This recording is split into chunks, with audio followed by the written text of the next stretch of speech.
Thank you, Noel. Can you hear me okay in the back? Yeah, okay. Well, I still have how much time do I have, Louis? 40 minutes or so. Same?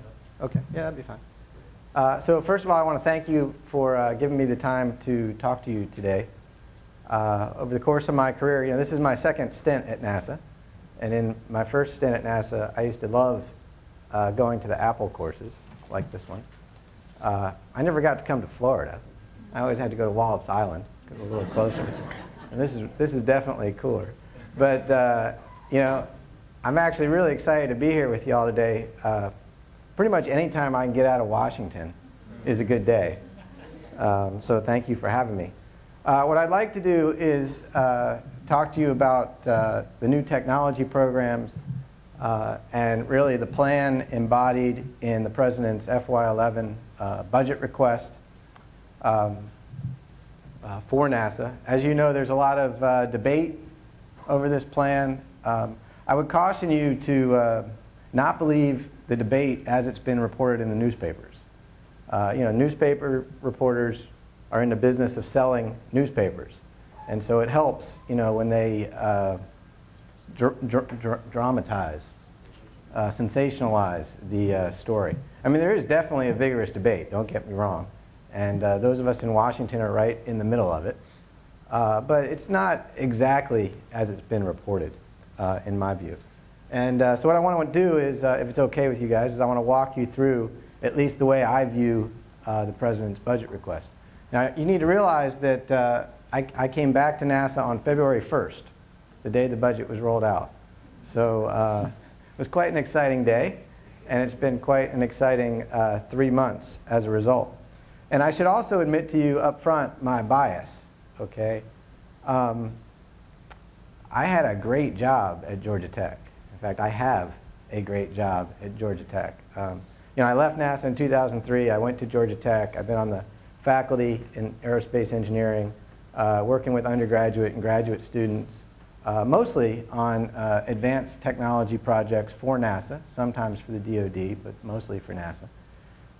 And that job, really gets my juices going. It's just something I really like. And I'm telling you that because I made the conscious choice to leave that life that I liked and come be the Chief Technologist at NASA in this time of change. So you can imagine where I sit on this, this debate, right? I'm obviously, and I admit it up front, I'm obviously in favor of the President's FY11 budget request, or I wouldn't have left Georgia Tech, okay? Just so you know where I stand. And let me walk through that a little bit and explain to you why. Okay? And by the way, if you want to wait with questions at the end, that's fine. Or if you want to ask as I go through this, that's fine as well. So this is a summary. You guys probably all have this material. I'm told that it gets posted. As soon as I give a presentation, it gets posted somewhere, it seems like. That's also a big change for me. Nobody used to care. I'm not sure they still care, but they definitely post it. So here's a summary from my perspective of the President's FY11 budget request. A couple of key points. And you've probably heard some of these points already, but let me just say them again. NASA got a top-line budget increase. It's about $300 million in FY11, and over the 5-year projected budget, we're talking about $6 billion of an increase. And that's important to me for one reason. This is a very challenging time for our country economically. And as you know, the discretionary part of the federal budget was capped by President Obama. It did not increase. Discretionary funding excluding defense did not increase. Okay, that means that if NASA got an increase, somebody else actually took a cut. Okay, that's something that's a little difficult for people at NASA, even myself included, to realize. If you look across the federal government and you look at who got increases, you'll find that all of the federal agencies that were doing research and technology, or that the President and the administration would like to be doing research and technology, got increases. And all the federal agencies that were not doing research and technology took cuts to pay for the agencies that did get an increase. Okay, that's That's a theme in the federal budget that you need to be aware of. So we got this top line increase. That increase was distributed. There was a relatively large, in my view, increase for science, primarily for earth science, $2.5 billion over 5 years.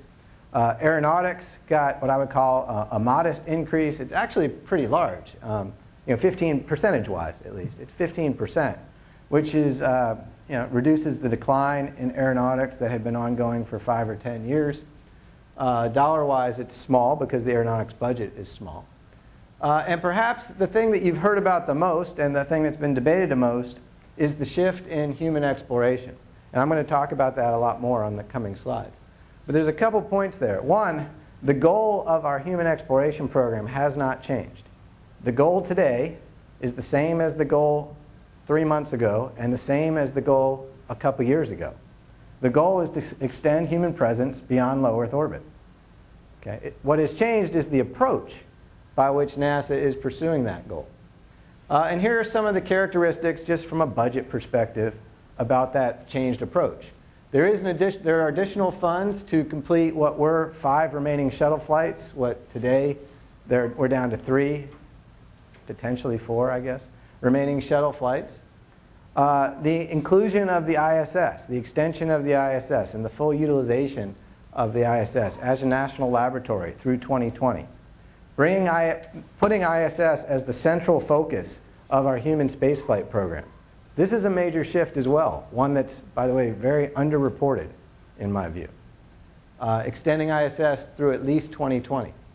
The commercial approach to low Earth orbit access, we just heard a little bit about that. There's $6 billion in the budget over 5 years to foster commercial industry in providing LEO access. There's modernization of the Kennedy Space Center Launch Complex, which you all know, like many of the facilities at NASA, hasn't had significant upgrades in decades and is, in some cases, rather old. The flexible path strategy to human exploration beyond low Earth orbit, I'm sure you've read about that in the Augustine Committee report. It actually wasn't originally their idea. It's been around for a while, but the latest version of that is captured in Augustine's report. And of course, the other thing that has been discussed over and over and over again in the press is the cancellation or restructuring of the Constellation program. To include an update in mid-April, a modified Orion development continuing as a crew return vehicle and as a technology test bed for future missions. You've heard a lot about this theme, the shift in approach for the human exploration program. What you may not have heard as much about, and what I want to focus on today, is this significant focus on technology development. Sure, it's there. It's always in the newspaper articles. It's down like in the 3rd or 4th paragraph. It's never, it always says Obama cancels moon program, right? And then down on page 4, it says, by the way, there's a big focus on technology. It's this focus on technology that I was excited about personally, and is why I came back to NASA to this position. There's a strong focus on technology in our human exploration strategy, and there's both technology pull programs that I'll define in just a moment, and technology push programs that we are formulating to begin in FY11. There's also a major increase in emphasis on partnerships. The Obama administration is all about partnerships. They want us to partner across government agencies. They want us to partner internationally. They want us to partner with academia and industry. And they are incentivizing all the government agencies to engage in these partnership activities in full, right? It's part of their strategy, frankly, because the discretionary budget is capped, right? And it may actually go down next year. Okay, so we need to think about that. Here it is. So let me jump into human exploration, because I imagine that's maybe the topic that most people are interested in. There is a renewed emphasis of technology in the President's FY11 budget. And in my view, what the budget really represents at its highest level is a balancing among the 3 long-standing core competencies of NASA. If you think back in time, and in your head, you think about, what is NASA? What makes NASA unique? Why is NASA not the Air Force? Why is it not NSF? Why is it NASA? There's some things that come to your mind, at least to my mind. What comes to my mind are a strong research and technology competency, a strong flight hardware development competency, and a strong mission operations competency. In fact, it's the synergy of all three of those core competencies that make NASA the unique agency that it is. There is no other place in this country where those three things are together. And it's because that NASA embodies those three core competencies, and always has, actually. You can go all the way back to the Space Act and the formation of NASA, and it calls out these three critical core competencies. It's because NASA embodies all three of those competencies is why NASA is so inspiring to young people, right? If all we do is research and technology, right? So I'm the chief technologist, and I'll tell you this. If all we do is research and technology, and we don't do flight hardware development, we don't do mission operations, then what's the point? We're just NSF, right? We're just off playing in our sandbox, developing little toys, technology toys. I don't want that. On the other hand, if we don't have any research and technology, and we're just building flight hardware and flying it, then we can only take what I would call a rather incremental approach to that flight hardware development, right? So to me, a healthy NASA, a NASA on the cutting edge, is strong in research and technology, in space flight hardware development, and in mission operations. And what the President's FY11 budget request really embodies is kind of a bringing up of the research and technology competency. By the way, not to an equal point. There's still more dollars in flight hardware development and mission operations, as there probably should be. But bringing it up to the point where it's actually visible. Because over the past decade, research and technology in NASA has been almost drummed out of business, frankly. And that's not my opinion, by the way. That's the opinion of a whole host of external panels that have looked at this over and over again, including an NRC committee that reported back just a day or two ago about the abysmal state of the research of the laboratories and the R&D and technology development programs within NASA. That's their word, by the way, abysmal state. It's not my word. Okay. So that top line there is important. Okay, that's the way you need to think, in my view. That's the way I think about the budget. Now, for human exploration, what does this mean? Well, it means a whole host of technology development and demonstrations, and I'll show you some of those in just a minute, designed to reduce the cost and improve the required capabilities for our future human exploration systems. It means things like heavy lift propulsion technology. It means things like in-space propulsion technology in this one program. It means robotic precursors to some of the destinations where we want to send humans to. You know, if we want to really send humans to an asteroid in 2025, I'd certainly like to. It probably makes sense to visit that asteroid or several asteroids like the one we might want to visit robotically first, right? If we really want to send humans to Mars, there are a number of things that we need to learn about Mars from a safety perspective, from a risk perspective, before we send humans there. The fourth on this list is a greatly increased program of human research program. Basically, long-term human adaptation to space, utilizing the International Space Station to prepare for long journeys. Right? Going to a near-Earth asteroid is a lot different, right, than going to the moon. It's venturing into deep space. To me, there's something really exciting about that. We're actually going to leave the Earth's sphere of influence. Right? When we go to the moon, we don't really do that. But going into deep space for months at a time, we will. And there are things, you know, if we want to keep, we need to keep the humans safe, and there's radiation protection, there's adaptation to the microgravity environment, there's environmental control and life support systems that we need to greatly improve to do that. A U.S. commercial human spaceflight capability to get to low Earth orbit. Now, how are we going to make these technology investments? And this is a key point.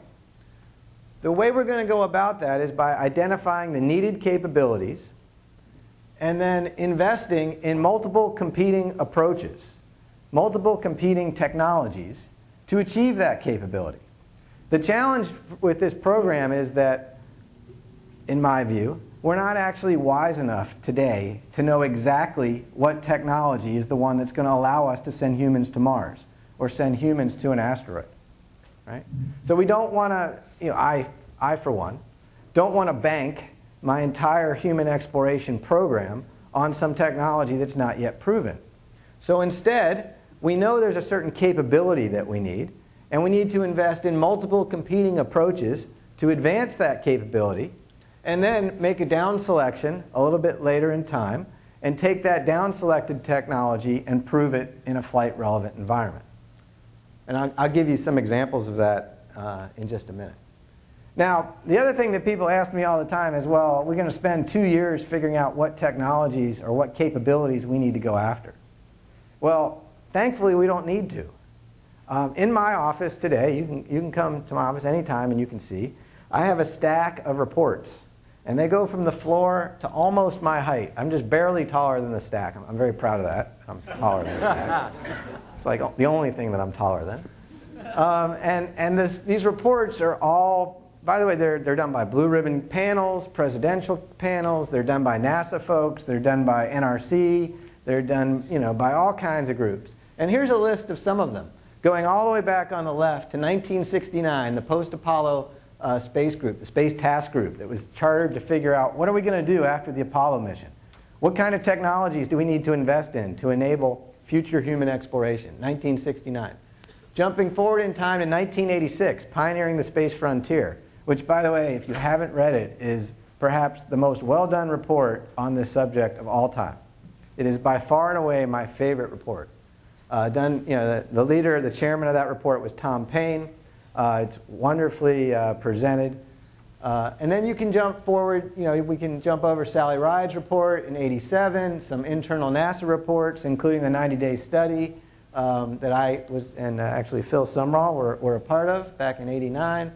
Augustine 1 in 1990, his first report, going all the way to the latest Augustine report on the right-hand side. Now, you might not be able to read this slide all the way in the back, but what I've listed here on the rows are some of the technologies that these reports have said we should invest in. Closed-loop life support, in-space propulsion, heavy-lift launch vehicle, entry, descent, and landing, lightweight structures and materials, advanced EVA systems, so on, communications technology. Okay? And you see the X's? There's a remarkable consistency from report to report. We know what capabilities we need. We know. It's been documented over and over again. It's right here. What we need is to synthesize this information and use it to develop plans forward. Right? These are the capabilities. What are the technological solutions that provide these capabilities? So we can take these capabilities and we can, if you wanted to do it purely in a competed environment, you could imagine like a call coming out for each one of these capabilities, and different teams could propose back different technological solutions. Or we could take one of these capabilities and we could say, JSC, you guys go lead a team to do this. Langley, you go lead a team to do that. Marshall, you go lead a team to do that. And we'll try 3 different approaches. Right? We could do this either way. And what we're planning to do actually is a combination of both. There'll be both directed assignments and competed opportunities. Now, why am I standing on my soapbox about technology? Okay? It's not for the very next mission. Right? We don't need to invest in technology if all we want to do is go to the space station. Okay? Or if all we want to do is stay in the general vicinity of the Earth. But as we start considering destinations like sending humans to an asteroid, or, in my view, the grand challenge of them all, sending humans to the surface of Mars, technology development becomes very important. And this slide from Johnson Space Center illustrates why. What we have here on the y-axis is the amount of mass required at the beginning of the mission, not on the ground, but in low Earth orbit. Okay? So to start one round-trip human Mars mission, I need that amount of mass in low Earth orbit. I have to somehow lift it all up to low Earth orbit. The reason this slide I think is interesting is it's plotted in units of International Space Station mass. Okay? So with current technology, all the way on the left-hand side, I need something like 12 International Space Stations assembled in low Earth orbit for one round-trip Mars mission. Okay? I mean, at that point, should we even be having this dialogue? I mean, if I take this to Congress, I know I'll be thrown out of the room, right? And rightfully so, okay? But with an investment in technology, I can bring the number of International Space Station masses down to something that approaches, let's say, 2. Now, 2 is still a grand challenge, right? It took us almost a decade to get to 1 on this axis. But you have to also realize that about 80% of this mass is propellant, okay? And if we're fostering a commercial industry, and if we're talking about propellant depots and in-space resource utilization, well then the fact that 80% of that mass is propellant really helps me. And even if that doesn't come through, if I get the amount of mass required in low Earth orbit down to something like 2, we can at least have a discussion about the possibility of one day sending humans to the surface of Mars. As long as it's over 10, in my view, an order of magnitude off, it's out of our reach. It's beyond our grasp, okay? And this, to me, graphically, is the power of technology development, the possibility. Now, President Obama, when he spoke in Florida on April 15th, he laid out a set of destinations and a set of dates. He talked about early crewed missions of our new exploration system in the first part of the next decade. He talked about humans going to a near-Earth asteroid in 2025, orbiting Mars in 2035 and returning safely, which I certainly would hope for. And then he threw in, which I greatly appreciate, he threw in landing on the surface of Mars at some point in the future, but he didn't give a date. He did say in his lifetime. That's important to me because he and I are about the same age, and I would very much like to see that. So at a high level, this is where we are, in my view, in the human spaceflight program. In this decade, what we're talking about is involving the commercial sector, both in launch and in other ways. We're talking about robotic precursors, and we're talking about utilizing the International Space Station as the core of our human spaceflight program, flying it out, if you will, through its full life of 2020 and potentially beyond.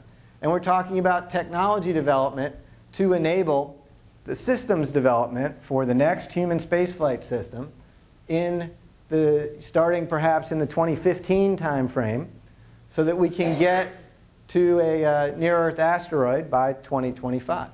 So in 2015 or so, we're talking about the design and development of heavy lift systems and in-space capabilities that would allow us to achieve that mission, with the operations for those missions in the first part of the next decade.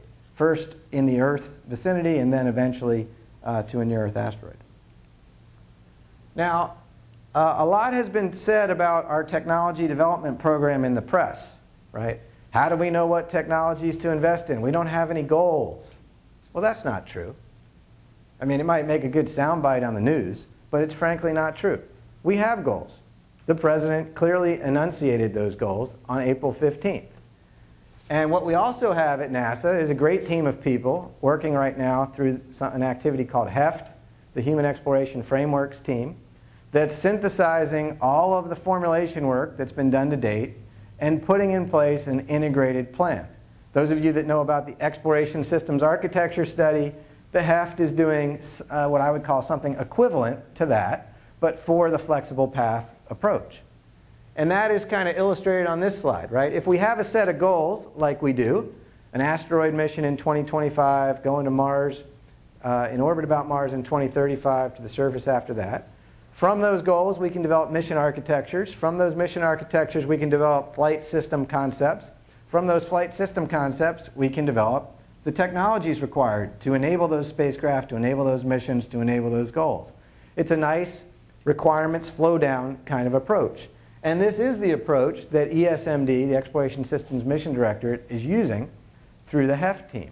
This is not the only way we're doing technology development, but it is a big part of the plan, right? And it's organized in a very, what you would call a systems engineering way.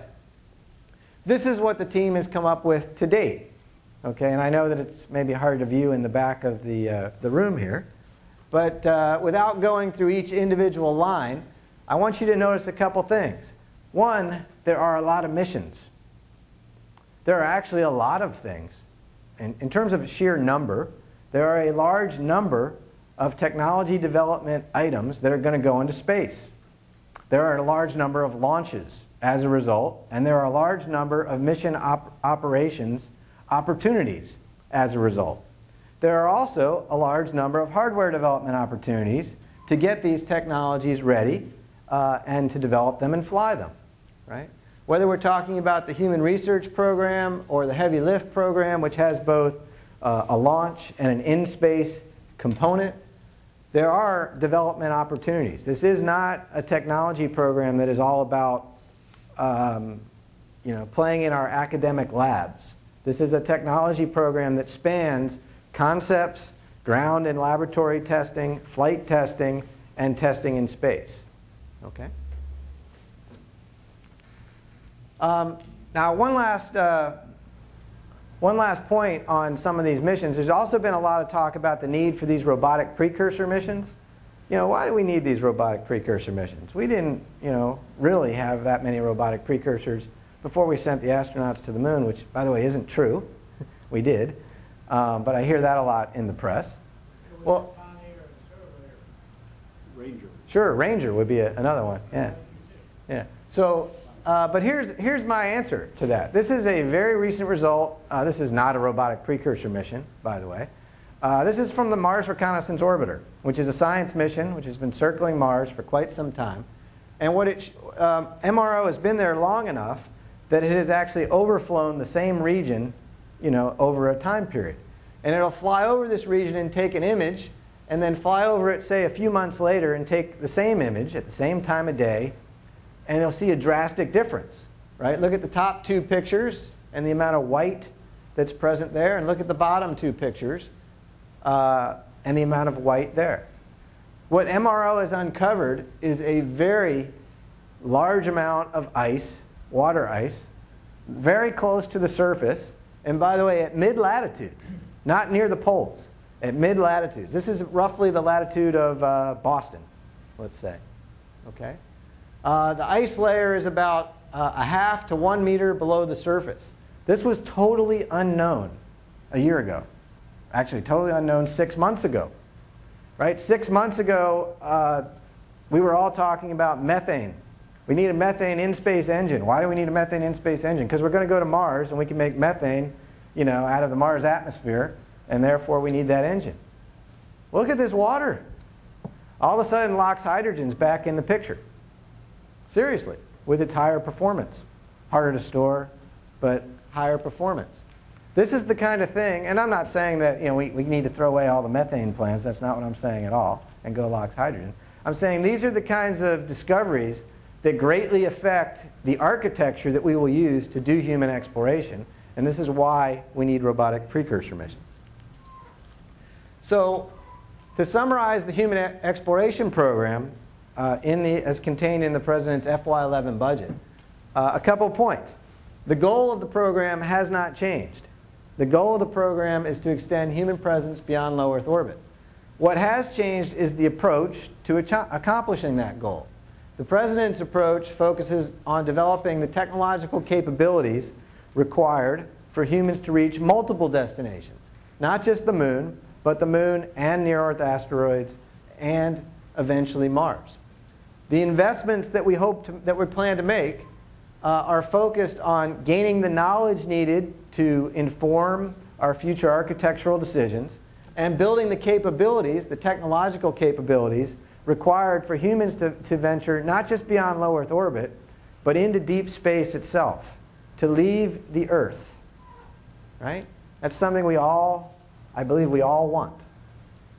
And in my view, this approach will expand the alternatives that are possible for human exploration through timely, strategic, and significant technology investment. Now, I talked to you about what we're doing in the Human Exploration Program, but before I end, let me tell you what we're doing in the other parts of the technology development programs. By the way, I mentioned to you already, I know you can't read this, you just have to trust me on this one. I mentioned to you already that there were a whole bunch of external inputs that were made about the need to improve the research and technology competency at NASA. This is a list of them. There are, let's see, 1, 2, 3, 4 NRC reports from 2008 to 2010. There's an Authorization Act by Congress in 2008. And then there's the Augustine Committee report. They all say the same thing. They all say that NASA has underinvested in research and technology. By the way, not just in the Bush administration. This is not about the Bush administration versus the Clinton versus the what do we got? Obama administration. That's not what this is. We've underinvested in research and technology for over a decade, Democrat and Republican administrations alike. And that's what these reports cite. You're welcome to read into the details in these reports, but they all talk about new ways that NASA should increase its technology focus. They talk about spending something like 10% of NASA's budget on non-mission focused technology. And there are a number of reasons given for that. So I'm the NASA Chief Technologist, and one of my responsibilities is to plan out all of the NASA technology programs, those within the mission directorates, and the new technology program called the Space Technology Program. That's a brilliant name. I didn't come up with it. Within my office, the Office of the Chief Technologist. And here is a view of all of those technology programs together. What I have at the top is the Space Technology Program, and what I have on the bottom here is just Exploration Systems Mission Directorate as one example of a mission directorate. You should realize that there's technology investments being made in science, certainly in Aero, and in SOMD as well. But for ESMD, these are the programs that they're formulating. And across the bottom here, I have technology readiness level, right? So TRL of 1, your concept studies, your system studies are all the way over here on the left. And flight missions, operational missions, are over here on the right, our operational portfolio of missions. Within space technology, there will be low TRL programs. We're going to look broad and wide for the best ideas, wherever those ideas may be. We're going to look internal to NASA. We're going to look at academia. We're going to look internationally. We're going to look at industry. You may remember the NASA Institute for Advanced Concepts. Anybody remember that? Okay, it was around for a large number of years. Its budget was cut a few years ago, partially to make room for Constellation. It was, by the way, it wasn't in my view, it wasn't purposely cut. It was just out with the sweep. There was a sweeping done of all the technology programs at NASA at that time, and the NIAC was eliminated along with a number of other things. We're going to reinstate the NIAC. We're going to reinstate the NASA Institute for Advanced Concepts. That's one example of the kind of concept development program that we're going to have. It's not the only one, but it's just one example. Over here in the middle of the page, we have what I call your mid-TRL kind of things, your TRL 3, 4, 5 kind of programs. This is where all your ground-based testing, your laboratory programs are going to be. I've done a lot of concept studies in my life, and I'll tell you, on paper, they all look beautiful. And every time I get involved in a concept study, there's only like this one little piece of physics, that's holding it back. If only I could prove this little piece of physics work, then the whole system would look great, just like I've shown in this system study. Well, we're going to go after those little pieces of physics in these programs, both within the mission directorates and within my office, the Office of the Chief Technologist. And then we're going to take some of those things, some of those pieces of physics that we prove in the lab, prove that they are feasible, and we're going to take them to flight, and we're going to prove those technologies in a space environment. Now, we've done this before, right? Does anybody remember the New Millennium Program? Actually, it still exists, I believe. It's in its last days, but it still exists. It was funded out of the Science Mission Directorate. And that is the closest thing that I can think of to one of these kinds of programs where we're going to flight, right? So if you want to think about past programs, this is a NIAC-like program.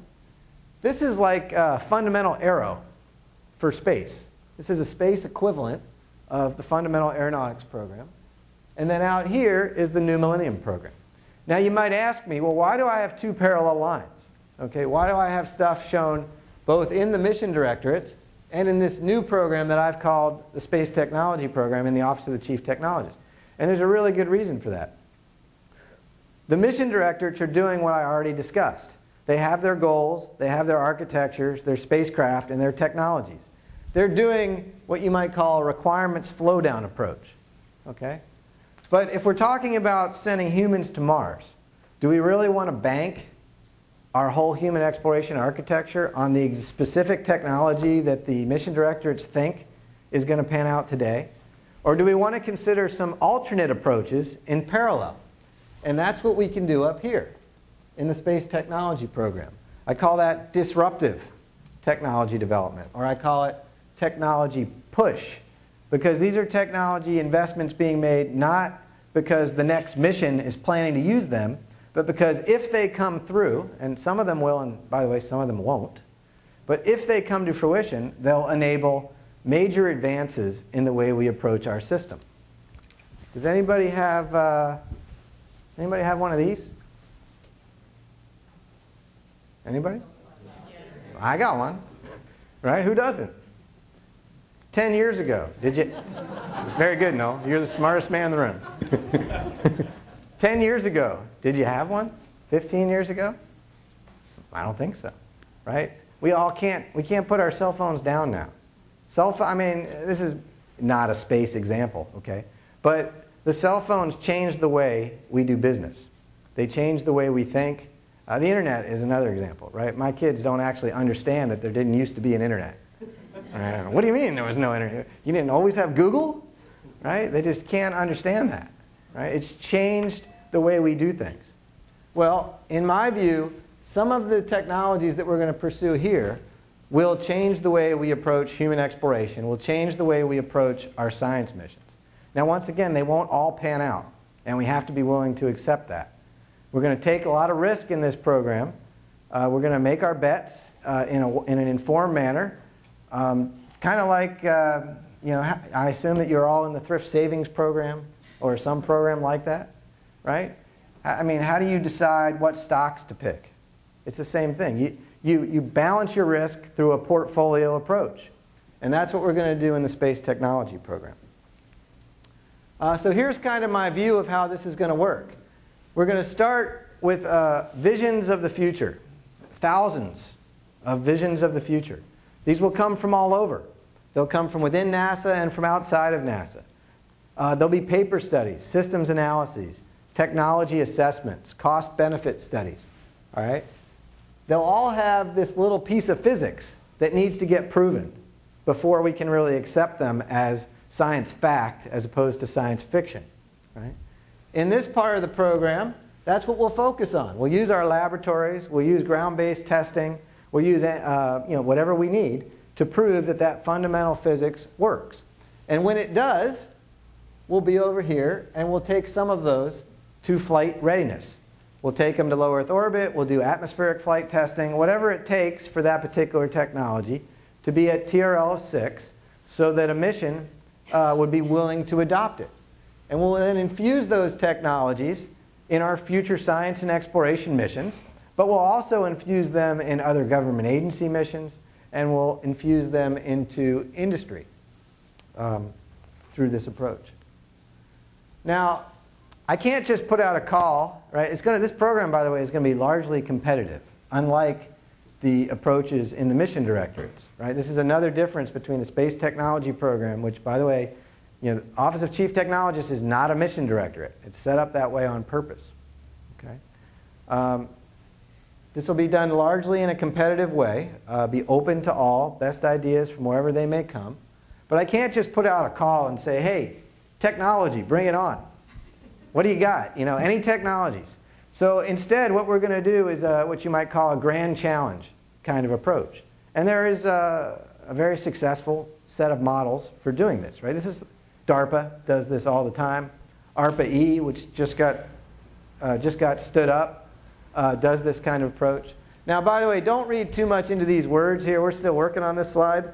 I just wanted to put this up here so I could talk to it and give you an idea of what we're thinking.